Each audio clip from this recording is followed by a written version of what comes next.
Maintenant, le problème, c'est que les jeunes musiciens qui viennent de commencer là, dès qu'on leur dit qu'il y a un whisky, par contre, ils courent pour aller prester. On leur dit que la visibilité y est, ils courent pour aller prester.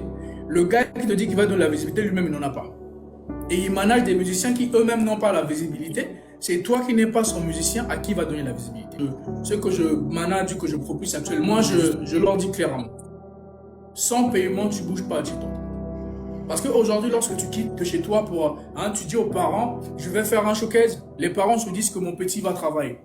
Bon, tu vas travailler, tu rentres le soir après avoir vu beaucoup de whisky, c'est toi qui viens encore dire, maman, où est mon assiette? J'ai faim.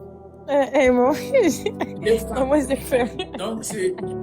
Ouais, donc tu allais sauter là-bas en boîte, là-bas, tu allais sauter là-bas, ouais, pour maman, quoi. Donc voilà. Les personnes pour qui tu allais sauter là-bas, ils t'ont rien donné. C'est encore à moi de te donner l'assiette. Et demain, je te réveille, c'est encore toi qui pars voir le vieux papa, je dois me rendre en entretien là. J'ai pas de com déplacer, dépanne-moi le déplacement. Ça, c'est pas normal. Entre-temps, je te garantis que l'organisateur, il s'est gratté ses sous. L'organisateur, hier, vous avez vendu des tickets. Avec la vente des tickets, il s'est fait une part. La boîte de nuit, vous avez fait, ou je sais pas, la salle, ils sont fait leur part. Ouais, Toi, le musicien, tu es le seul qui n'a rien eu. moi, je me demande comment. C'est un problème. Non, mais le problème, c'est le fait d'avoir une mauvaise équipe. C'est des gens qui sont mal entourés.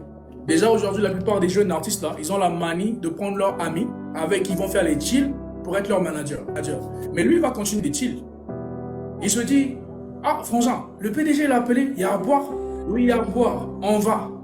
Donc lui, il n'y va même pas dans le but de te faire avancer toi. Lui, il y va dans le but de boire. Aujourd'hui, maintenant, toi, l'artiste, quand on te dit, par exemple, paye ton inscription pour mon événement à hauteur de 100K, tu dois refuser. Parce que tu ne peux pas payer quelqu'un pour aller travailler pour la personne. C'est pas normal. C'est à la personne de te payer ou soit, il te dit, voilà, comme tu n'as pas encore la visibilité, comme tu n'es pas, voilà, une star dans le bled, viens prester, tu ne vas pas ticker, voilà. Toi, tu as un artiste qui va prester gratos pour toi, tu n'as pas de cachet à payer, pas de déplacement, rien à payer.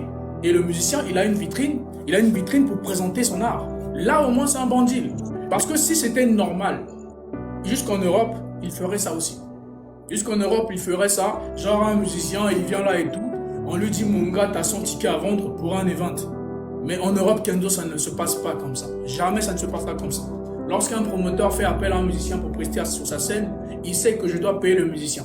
Même si je ne le paierai pas le même cachet que je le paierai par exemple à Niska. Mais ce qui est sûr, il y a un cachet que je dois lui payer parce qu'il va venir travailler. Et quand il va venir travailler, il a aussi sa famille à nourrir.